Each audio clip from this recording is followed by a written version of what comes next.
Indian लोगों को gold कितना पसंद है ये आप लोगों को बाखूबी पता होगा। और इंडिया का नंबर 1 ज्वेलरी कंपनी है टाइटन। ये टाटा का कंपनी है। तो रिसेंटली इंडिया का नंबर 1 ज्वेलरी कंपनी टाइटन के ऊपर इंडिया का लीडिंग ब्रोकरेज फर्म ने एक टारगेट दिया है, वो है सेल का। और टारगेट दिया है कितना, 1750 का। तो आज के इस वीडियो के अंदर हम लोग जानेंगे 5 ऐसा रीजन के बारे में जिसके चलते HDFC सिक्योरिटीज ने ये टारगेट दिया है। तो चलिए जानते हैं 5 वो कारण जिसके चलते ये टारगेट अचीव हो सकता है।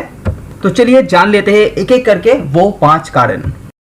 तो सबसे पहले न्यूज की बात करें तो टाइटन कंपनी के ऊपर HDFC सिक्योरिटीज ब्रोकरेज फर्म ने एक टारगेट दिया है कि 1750 तक ये पहुंच सकता है आगे आने वाले 1 साल के अंदर।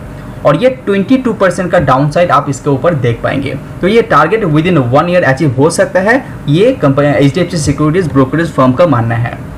उसके पीछे का जो पहला कारण है वो है कंपनी का रेवेन्यू। क्योंकि हर कंपनी के ऊपर ब्रोकरेज फर्म हमेशा एक एस्टिमेट क्लियर करता है।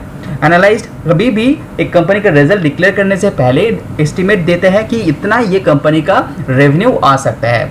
तो वो एस्टिमेट रेवेन्यू कंपनी अचीव नहीं कर पाते हैं तो कंपनी का शेयर के ऊपर भी फॉल आपको देखने को मिलता है। तो अगर आप टाइटन की बात करें तो एनालाइज जिस तरह से कंपनी के ऊपर एक एस्टिमेट रेवेन्यू डिक्लेयर किया था, जिस तरह से एक नेट प्रॉफिट का एस्टिमेट रेवेन्यू डिक्लेयर किया था, तो नेट प्रॉफिट के साथ साथ रेवेन्यू भी कंपनी यहाँ पे अचीव नहीं कर पाए हैं। तो अगर आप क्वार्टरली रिजल्ट देखते हैं तो जहां पे लास्ट क्वार्टर 10,000 करोड़ के आसपास कंपनी का सेल था, वो गिर के अभी आ गया है 7,800 करोड़ के आसपास। तो ये पहला कारण है जिसके चलते HDFC ब्रोकरेज फर्म का मानना है कि टारगेट 1750 तक जा सकता है।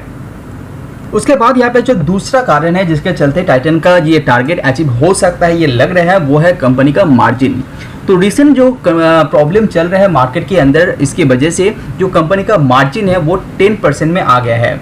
हर एक कंपनी के लिए जो कंपनी का मार्जिन होता है वो बहुत इंपॉर्टेंट होता है, क्योंकि मार्जिन के हिसाब से ही कंपनी का नेट प्रॉफिट निकल के आता है।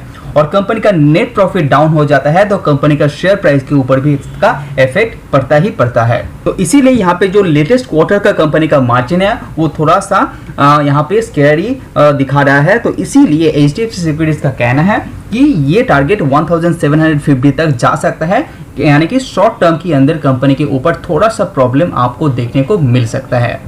Subscribe now and press the bell icon. उसके बाद यहाँ पे तीसरा जो कारण है वो है कंपनी का वैल्यूएशन।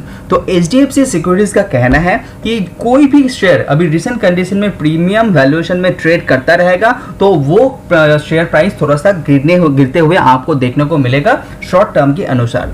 उसी हिसाब से टाइटन को आप देखते हैं तो ये पर्टिकुलर शेयर एक टाइम ऐसा था कि 200p के आसपास पहुंच गया था, तो वहां से करेक्शन ले लेके ये 90 तक अभी रिसेंट कंडीशन में पहुंचा हुआ है।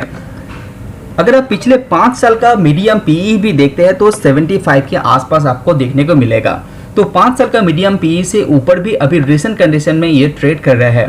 हालांकि कंपनी का फ्यूचर बहुत अच्छा है, ये HDFC सिक्योरिटीज का मानना है कि लॉन्ग टर्म के लिए कंपनी बहुत ही बढ़िया है, लेकिन शॉर्ट टर्म के अंदर जिस तरह से मार्केट के ऊपर प्रॉब्लम चल रहा है वो टाइटन को भी पकड़ में ले रहा है। तो कभी भी आप सोच रहे हैं कि टाइटन के अंदर आप निवेश करेंगे तो भी आपको वैल्यूएशन को ध्यान में रखते हुए आपको निवेश करना चाहिए। अगर आपके पास शेयर अभी से है तो आपको चिंता करने की बात नहीं है। HDFC सिक्योरिटीज का कहना है कि लॉन्ग टर्म के लिए कंपनी के ऊपर कोई भी प्रॉब्लम की बात नहीं है। उसके बाद यहाँ पे चौथा कारण जिसके चलते ये टारगेट लगता है कि हो सकता है, वो HDFC सिक्योरिटीज का मानना है, वो है कंपनी का बोरोइंग्स। जैसे कि कुछ सालों से आपने देखे होंगे कि टाइटन कंपनी का जो बोरोइंग्स है वो धीरे धीरे इंक्रीज हो रहा है। तो शायद कुछ रिटेलर के मन में ऐसा हो सकता है कि ये पैनिक क्रिएट कर सकता है। तो जैसे कि रिसेंट कंडीशन में आप देखेंगे तो मार्च 2022 कंपनी के ऊपर 7,275 करोड़ का कर्जा लेटेस्ट कंडीशन में दिखाई दे रहा है। हालांकि कंपनी का वैल्यूएशन के हिसाब से आप मार्केट कैप के हिसाब से देखते हैं तो ये बोरोइंग्स नेग्लिजिबल हो सकता है।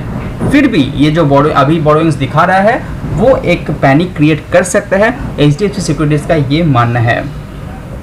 उसके बाद बात करते हैं वो 5वां कारण जिसके चलते ये टारगेट दिया गया है, वो है कंपनी का कोर बिजनेस। तो टाइटन का जो कोर बिजनेस है वो है कंपनी का ज्वेलरी बिजनेस, और कोर बिजनेस के अंदर ही कंपनी यहाँ पे स्लगिश ग्रोथ यहाँ पे डिक्लेयर किया है। हालांकि रिसेंट कंडीशन मार्केट के अंदर उतना अच्छा नहीं है गोल्ड के लिए, तो फिर भी तो ये प्रॉब्लम शॉर्ट टर्म के लिए रह सकता है, ऐसा HDFC सिक्योरिटीज का मानना है।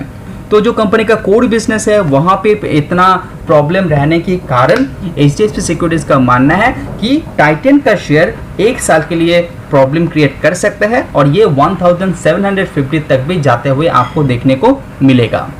तो आप निवेश करने से पहले अपना रिसर्च कीजिए, अगर आपके पास है तो आराम से इसको होल्ड कर सकते हैं। वीडियो पसंद आए तो लाइक जरूर कीजिए। आज वीडियो में इतना ही। See you on next video. Subscribe now and press the bell icon. Never miss an update. Subscribe now and press the bell icon. Never miss an update.